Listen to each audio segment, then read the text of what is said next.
யோவான் 11வது அதிகாரம் 1. மரியாளும் அவள் சகோதரியாகிய மார்த்தாளும் இருந்த பெத்தானியா கிராமத்திலுள்ளவனாகிய லாசரு என்னும் ஒருவன் வியாதிப்பட்டிருந்தான். 2. கர்த்தருக்கு பரிமளதைலம் பூசி தன் தலைமயிரால் அவருடைய பாதங்களை துடைத்தவள் அந்த மரியாளே. அவளுடைய சகோதரனாகிய லாசரு வியாதியாயிருந்தான். 3. அப்பொழுது அவனுடைய சகோதரிகள், ஆண்டவரே, நீர் சிநேகிக்கிறவன் வியாதியாயிருக்கிறான் என்று சொல்ல அவரிடத்திற்கு ஆள் அனுப்பினார்கள். 4. இயேசு அதைக் கேட்டபொழுது, இந்த வியாதி மரணத்துக்கு ஏதுவாயிராமல் தேவனுடைய மகிமை விளங்குவதற்கு ஏதுவாயிருக்கிறது, தேவனுடைய குமாரனும் அதனால் மகிமைப்படுவார் என்றார். 5. இயேசு மார்த்தாளிடத்திலும் அவளுடைய சகோதரியினிடத்திலும் லாசருவினிடத்திலும் அன்பாயிருந்தார். 6.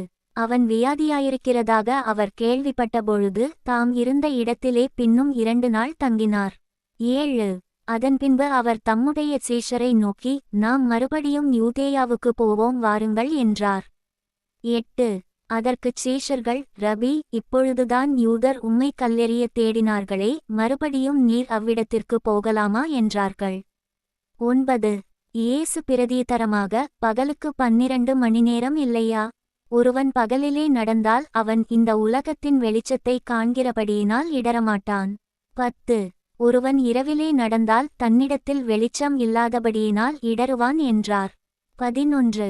இவைகளை அவர் சொல்லிய பின்பு அவர்களை நோக்கி, நம்முடைய சிநேகிதனாகிய லாசரு நித்திரையடைந்திருக்கிறான், நான் அவனை எழுப்பப் போகிறேன் என்றார். 12. அதற்கு அவருடைய சீஷர்கள், ஆண்டவரே, நித்திரையடைந்திருந்தால் சுகமடைவான் என்றார்கள். 13. இயேசுவானவர் அவனுடைய மரணத்தை குறித்து அப்படிச் சொன்னார், அவர்களோ நித்திரை செய்து இளைப்பாறுகிறதை குறித்துச் சொன்னாரென்று நினைத்தார்கள். 14. அப்பொழுது இயேசு அவர்களை நோக்கி, லாசரு மரித்துப்போனான் என்று வெளிப்படையாய்ச் சொல்லி. 15. நான் அங்கே இராததினால் நீங்கள் விசுவாசமுள்ளவர்களாகிறதற்கு ஏதுவுண்டென்று உங்கள் நிமித்தம் சந்தோஷப்படுகிறேன், இப்பொழுது அவனிடத்திற்கு போவோம் வாருங்கள் என்றார். 16. அப்பொழுது திதிமை எண்ணப்பட்ட தோமா மற்ற சீஷர்களை நோக்கி, அவரோடே கூட மரிக்கும்படி நாமும் போவோம் வாருங்கள் என்றான். 17. இயேசு வந்தபோது அவன் கல்லறையில் வைக்கப்பட்டு 4 நாளாயிற்றென்று கண்டார். 18. பெத்தானியா ஊர் எருசலேமுக்குச் சமீபமாய் ஏறக்குறைய 2 மைல் தூரத்திலிருந்தது. 19. யூதரில் அநேகர் மார்த்தாள் மரியாள் என்பவர்களுடைய சகோதரனை குறித்து அவர்களுக்கு ஆறுதல் சொல்லும்படி அவர்களிடத்தில் வந்திருந்தார்கள். 20. இயேசு வருகிறார் என்று மார்த்தாள் கேள்விப்பட்டபோது அவருக்கு எதிர்கொண்டு போனாள், மரியாளோ வீட்டிலே உட்கார்ந்திருந்தாள். 21. மார்த்தாள் இயேசுவினிடத்தில் வந்து, ஆண்டவரே, நீர் இங்கேயிருந்தீரானால் என் சகோதரன் மரிக்க மாட்டான். 22. இப்பொழுதும் நீர் தேவனிடத்தில் கேட்டுக்கொள்ளுவதெதுவோ அதை தேவன் உமக்கு தந்தருளுவாரென்று அறிந்திருக்கிறேன் என்றாள். 23. இயேசு அவளை நோக்கி, உன் சகோதரன் உயிர்த்தெழுந்திருப்பான் என்றார். 24. அதற்கு மார்த்தாள், உயிர்த்தெழுதல் நடக்கும் கடைசி நாளிலே அவனும் உயிர்த்தெழுந்திருப்பான் என்று அறிந்திருக்கிறேன் என்றாள். 25. இயேசு அவளை நோக்கி, நானே உயிர்த்தெழுதலும் ஜீவனுமாயிருக்கிறேன், என்னை விசுவாசிக்கிறவன் மரித்தாலும் பிழைப்பான். 26. உயிரோடிருந்து என்னை விசுவாசிக்கிறவனெவனும் என்றென்றைக்கும் மரியாமலும் இருப்பான், இதை விசுவாசிக்கிறாயா என்றார். 27. அதற்கு அவள், ஆம் ஆண்டவரே, நீர் உலகத்தில் வருகிறவரான தேவகுமாரனாகிய கிறிஸ்து என்று நான் விசுவாசிக்கிறேன் என்றாள். 28. இவைகளைச் சொன்னபின்பு அவள் போய் தன் சகோதரியாகிய மரியாளை இரகசியமாய் அழைத்து, போதகர் வந்திருக்கிறார், உன்னை அழைக்கிறார் என்றாள். 29. அவள் அதைக் கேட்டவுடனே சீக்கிரமாய் எழுந்து அவரிடத்தில் வந்தாள். 30. இயேசு இன்னும் கிராமத்துக்குள் வராமல் மார்த்தாள் தம்மைச் சந்தித்த இடத்திலே இருந்தார். 31. அப்பொழுது வீட்டிலே அவளுடனே கூட இருந்து அவளுக்கு ஆறுதல் சொல்லிக் கொண்டிருந்த யூதர்கள், மரியாள் சீக்கிரமாய் எழுந்து போகிறதைக் கண்டு அவள் கல்லறையினிடத்தில் அழுகிறதற்கு போகிறாள் என்று சொல்லி அவளுக்கு பின்னே போனார்கள். 32. இயேசு இருந்த இடத்தில் மரியாள் வந்து அவரை கண்டவுடனே அவர் பாதத்தில் விழுந்து, ஆண்டவரே, நீர் இங்கே இருந்தீரானால் என் சகோதரன் மரிக்க மாட்டான் என்றாள். 33. அவள் அழுகிறதையும் அவளோடே கூட வந்த யூதர்கள் அழுகிறதையும் இயேசு கண்டபோது ஆவியிலே கலங்கித் துயரமடைந்து, 34. அவனை எங்கே வைத்தீர்கள் என்றார். ஆண்டவரே வந்து பாரும் என்றார்கள். 35 இயேசு கண்ணீர் விட்டார். 36 அப்பொழுது யூதர்கள், இதோ இவர் அவனை எவ்வளவாய் சிநேகித்தார் என்றார்கள். 37 அவர்களில் சிலர், குருடனுடைய கண்களை திறந்த இவர், இவனை சாகாமலிருக்க பண்ணவும் கூடாதா என்றார்கள். 38 அப்பொழுது இயேசு மறுபடியும் தமக்குள்ளே கலங்கி கல்லறையினிடத்திற்கு வந்தார். அது ஒரு குகையாயிருந்தது, அதின்மேல் ஒரு கல் வைக்கப்பட்டிருந்தது. 39 இயேசு, கல்லை எடுத்து போடுங்கள் என்றார். மரித்தவனுடைய சகோதரியாகிய மார்த்தாள் அவரை நோக்கி, ஆண்டவரே, இப்பொழுது நாருமே 4 நாளாயிற்றே என்றாள். 40 இயேசு அவளை நோக்கி, நீ விசுவாசித்தால் தேவனுடைய மகிமையை காண்பாய் என்று நான் உனக்குச் சொல்லவில்லையா என்றார். 41 அப்பொழுது மரித்தவன் வைக்கப்பட்ட இடத்திலிருந்த கல்லை எடுத்து போட்டார்கள். இயேசு தம்முடைய கண்களை ஏறெடுத்து, பிதாவே, நீர் எனக்குச் செவி கொடுத்தபடியினால் உம்மை ஸ்தோத்திரிக்கிறேன். 42 நீர் எப்பொழுதும் எனக்குச் செவி கொடுக்கிறீர் என்று நான் அறிந்திருக்கிறேன், ஆனாலும் நீர் என்னை அனுப்பினதைச் சூழ்ந்து நிற்கும் ஜனங்கள் விசுவாசிக்கும்படியாக அவர்கள் நிமித்தம் இதைச் சொன்னேன் என்றார். 43 இவைகளைச் சொன்னபின்பு, லாசருவே, வெளியே வா என்று உரத்த சத்தமாய் கூப்பிட்டார். 44 அப்பொழுது மரித்தவன் வெளியே வந்தான். அவன் கால்களும் கைகளும் பிரேத சீலைகளினால் கட்டப்பட்டிருந்தது, அவன் முகமும் சீலையால் சுற்றப்பட்டிருந்தது. இயேசு அவர்களை நோக்கி, இவனைக் கட்டவிழ்த்துவிடுங்கள் என்றார். 45 அப்பொழுது மரியாளிடத்தில் வந்திருந்து இயேசு செய்தவைகளைக் கண்டவர்களாகிய யூதர்களில் அநேகர் அவரிடத்தில் விசுவாசமுள்ளவர்களானார்கள். 46 அவர்களில் சிலர் பரிசேயரிடத்தில் போய் இயேசு செய்தவைகளை அவர்களுக்கு அறிவித்தார்கள். 47 அப்பொழுது பிரதான ஆசாரியரும் பரிசேயரும் ஆலோசனைச் சங்கத்தை கூடிவரச் செய்து, நாம் என்ன செய்கிறது? இந்த மனுஷன் அநேக அற்புதங்களைச் செய்கிறானே. 48 நாம் இவனை இப்படி விட்டுவிட்டால் எல்லாரும் இவனை விசுவாசிப்பார்கள், அப்பொழுது ரோமர் வந்து நம்முடைய ஸ்தானத்தையும் ஜனத்தையும் அழித்து போடுவார்களே என்றார்கள். 49 அப்பொழுது அவர்களில் ஒருவனும் அந்த வருஷத்து பிரதான ஆசாரியனுமாகிய காய்பா என்பவன் அவர்களை நோக்கி, உங்களுக்கு ஒன்றும் தெரியாது. 50 ஜனங்கள் எல்லாரும் கெட்டுப்போகாதபடிக்கு ஒரே மனுஷன் ஜனங்களுக்காக மரிப்பது நமக்கு நலமாயிருக்குமென்று நீங்கள் சிந்தியாமலிருக்கிறீர்கள் என்றான். 51 இதை அவன் சுயமாய்ச் சொல்லாமல், அந்த வருஷத்து பிரதான ஆசாரியனானபடியினாலே இயேசு யூதஜனங்களுக்காக மரிக்கப் போகிறாரென்றும். 52 அந்த ஜனங்களுக்காக மாத்திரமல்ல, சிதறியிருக்கிற தேவனுடைய பிள்ளைகளை ஒன்றாகச் சேர்க்கிறதற்காகவும் மரிக்கப் போகிறாரென்றும் தீர்க்கதரிசனமாய்ச் சொன்னான். 53 அந்நாள் முதல் அவரை கொலை செய்யும்படிக்கு ஆலோசனை பண்ணினார்கள். 54 ஆகையால் இயேசு அதன்பின்பு வெளியரங்கமாய் யூதருக்குள்ளே சஞ்சரியாமல், அவ்விடம் விட்டு வனாந்தரத்துக்குச் சமீபமான இடமாகிய எப்பிராயீம் என்னப்பட்ட ஊருக்குப் போய் அங்கே தம்முடைய சீஷருடனே கூட தங்கியிருந்தார். 55 யூதருடைய பஸ்கா பண்டிகை சமீபமாயிருந்தது. அதற்கு முன்னே அநேகர் தங்களை சுத்திகரித்துக் கொள்ளும் பொருட்டு நாட்டிலிருந்து எருசலேமுக்கு போனார்கள். 56 அங்கே அவர்கள் இயேசுவை தேடிக்கொண்டு தேவாலயத்தில் நிற்கையில் ஒருவரையொருவர் நோக்கி, உங்களுக்கு எப்படி தோன்றுகிறது, அவர் பண்டிகைக்கு வரமாட்டாரோ என்று பேசிக்கொண்டார்கள். 57 பிரதான ஆசாரியரும் பரிசேயரும் அவரை பிடிக்கும்படி யோசித்து, அவர் இருக்கிற இடத்தை எவனாவது அறிந்திருந்தால் அதை அறிவிக்க வேண்டுமென்று கட்டளையிட்டிருந்தார்கள். யோவான் 12வது அதிகாரம்.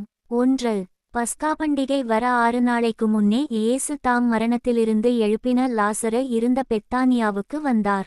2 அங்கே அவருக்கு இராவிருந்து பண்ணினார்கள். மார்த்தாள் பணிவிடை செய்தாள், லாசருவும் அவருடனே கூட பந்தியிருந்தவர்களில் ஒருவனாயிருந்தான்.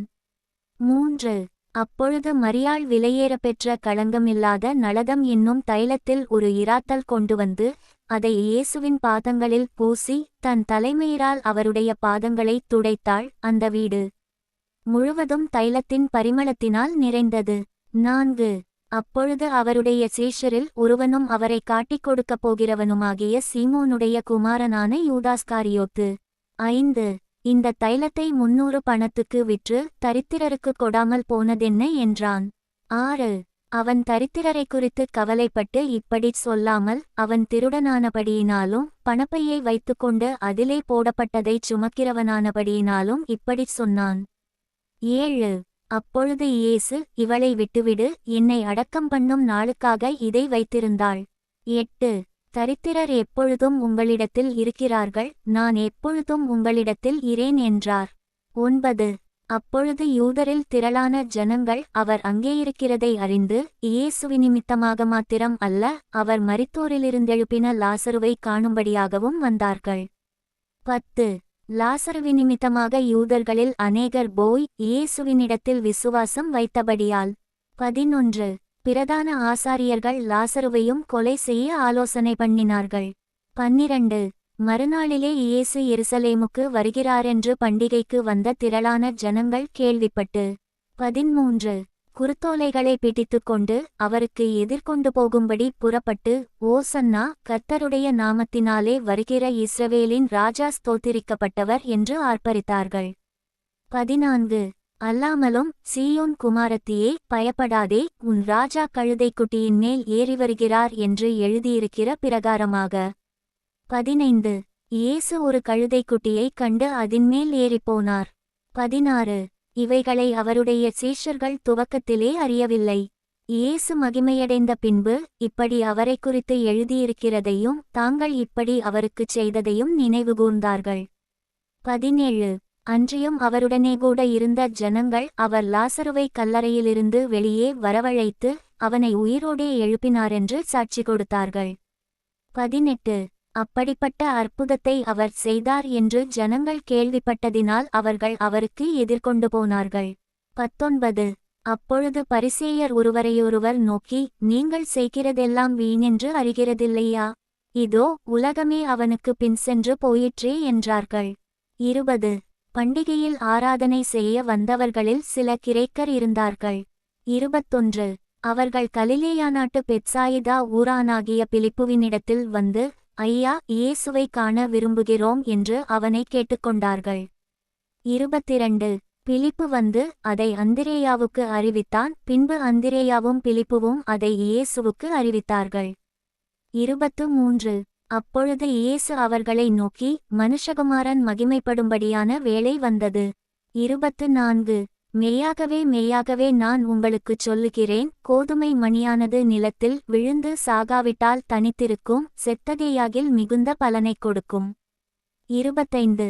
தன் ஜீவனைச் சிநேகிக்கிறவன் அதை இழந்து போவான், இந்த உலகத்தில் தன் ஜீவனை வெறுக்கிறவனோ அவன் அதை நித்திய ஜீவகாலமாய் காத்துக்கொள்ளுவான். 26. ஒருவன் எனக்கு ஊழியஞ்செய்கிறவனானால் என்னை பின்பற்ற கடவன், நான் எங்கே இருக்கிறேனோ அங்கே என் ஊழியக்காரனும் இருப்பான், ஒருவன் எனக்கு ஊழியஞ்செய்தால் அவனை பிதாவானவர் கனம்பண்ணுவார். 27. இப்பொழுது என் ஆத்துமா கலங்குகிறது, நான் என்ன சொல்லுவேன்? பிதாவே, இந்த வேளையினின்று என்னை இரட்சியும் என்று சொல்வேனோ? ஆகிலும் இதற்காகவே இந்த வேளைக்குள் வந்தேன். 28. பிதாவே, உமது நாமத்தை மகிமைப்படுத்தும் என்றார். அப்பொழுது, மகிமைப்படுத்தினேன், இன்னமும் மகிமைப்படுத்துவேன் என்கிற சத்தம் வானத்திலிருந்து உண்டாயிற்று. 29. அங்கே நின்று கொண்டிருந்து அதைக் கேட்ட ஜனங்கள், இடிமுழக்கமுண்டாயிற்று என்றார்கள். வேறு சிலர், தேவதூதன் அவருடனே பேசினான் என்றார்கள். 30. இயேசு அவர்களை நோக்கி, இந்தச் சத்தம் என் நிமித்தம் உண்டாகாமல் உங்கள் நிமித்தமே உண்டாயிற்று. 31. இப்பொழுதே இந்த உலகத்துக்கு நியாயத்தீர்ப்பு உண்டாகிறது, இப்பொழுதே இந்த உலகத்தின் அதிபதி புறம்பாக தள்ளப்படுவான். 32. நான் பூமியிலிருந்து உயர்த்தப்பட்டிருக்கும்போது எல்லாரையும் என்னிடத்தில் இழுத்துக்கொள்ளுவேன் என்றார். 33. தாம் இன்னவிதமான மரணமாய் மரிக்கப் போகிறாரென்பதை குறிக்கும்படி இப்படிச் சொன்னார். 34.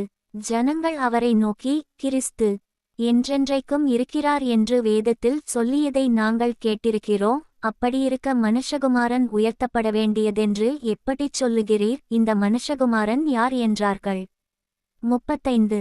அதற்கு இயேசு, இன்னும் கொஞ்ச காலம் ஒளி உங்களிடத்தில் இருக்கும், இருளில் நீங்கள் அகப்படாதபடிக்கு ஒளி உங்களோடிருக்கையில் நடவுங்கள், இருளில் நடக்கிறவன் தான் போகிற இடம் இன்னதென்று அறியான். 36. ஒளி உங்களோடிருக்கையில் நீங்கள் ஒளியின் பிள்ளைகளாகும்படிக்கு ஒளியினிடத்தில் விசுவாசமாயிருங்கள் என்றார். இவைகளை இயேசு சொல்லி அவர்களை விட்டு மறைந்தார். 37 அவர் இத்தனை அற்புதங்களை அவர்களுக்கு முன்பாகச் செய்திருந்தும் அவர்கள் அவரை விசுவாசிக்கவில்லை. 38 கர்த்தாவே, எங்கள் மூலமாய் கேள்விப்பட்டதை விசுவாசித்தவன் யார்? கர்த்தருடைய புயம் யாருக்கு வெளிப்பட்டது என்று ஏசாயா தீர்க்கதரிசி சொன்ன வசனம் நிறைவேறும்படி இப்படி நடந்தது. 39 ஆகையால் அவர்கள் விசுவாசிக்க மாட்டாமல் போனார்கள், ஏனெனில் ஏசாயா பின்னும். 40 அவர்கள் கண்களினால் காணாமலும் இருதயத்தினால் உணராமலும் குணப்படாமலும் இருக்கும்படிக்கும் நான் அவர்களை ஆரோக்கியமாக்காமல் இருக்கும்படிக்கும் அவர்களுடைய கண்களை அவர் குருடாக்கி அவர்கள் இருதயத்தை கடினமாக்கினார் என்றான். 41 ஏசாயா அவருடைய மகிமையைக் கண்டு அவரை குறித்து பேசுகிறபோது இவைகளைச் சொன்னான். 42 ஆகிலும் அதிகாரிகளிலும் அநேகர் அவரிடத்தில் விசுவாசம் வைத்தார்கள். அப்படியிருந்தும் ஜெப ஆலயத்துக்கு புறம்பாக்கப்படாதபடி பரிசேயர் நிமித்தம் அதை அறிக்கை பண்ணாதிருந்தார்கள். 43 அவர்கள் தேவனால் வருகிற மகிமையிலும் மனுஷரால் வருகிற மகிமையை அதிகமாய் விரும்பினார்கள். 44 அப்பொழுது இயேசு சத்தமிட்டு, என்னிடத்தில் விசுவாசமாயிருக்கிறவன் என்னிடத்தில் அல்ல, என்னை அனுப்பினவரிடத்தில் விசுவாசமாயிருக்கிறான். 45 என்னை காண்கிறவன் என்னை அனுப்பினவரை காண்கிறான். 46 என்னிடத்தில் விசுவாசமாயிருக்கிறவனெவனும் இருளில் இராதபடிக்கு நான் உலகத்தில் ஒளியாக வந்தேன். 47 ஒருவன் என் வார்த்தைகளைக் கேட்டும் விசுவாசியாமற் போனால் அவனை நான் நியாயந்தீர்ப்பதில்லை, நான் உலகத்தை நியாயந்தீர்க்க வராமல் உலகத்தை இரட்சிக்க வந்தேன். 48 என்னை தள்ளி என் வார்த்தைகளை ஏற்றுக்கொள்ளாதவனை நியாயந்தீர்க்கிறதொன்றிருக்கிறது, நான் சொன்ன வசனமே அவனை கடைசி நாளில் நியாயந்தீர்க்கும். 49 நான் சுயமாய் பேசவில்லை, நான் பேச வேண்டியது இன்னதென்றும் உபதேசிக்க வேண்டியது இன்னதென்றும் என்னை அனுப்பின பிதாவே எனக்கு கட்டளையிட்டார். 50 அவருடைய கட்டளை நித்திய ஜீவனாயிருக்கிறதென்று அறிவேன், ஆகையால் நான் பேசுகிறவைகளை பிதா எனக்குச் சொன்னபடியே பேசுகிறேன் என்றார்.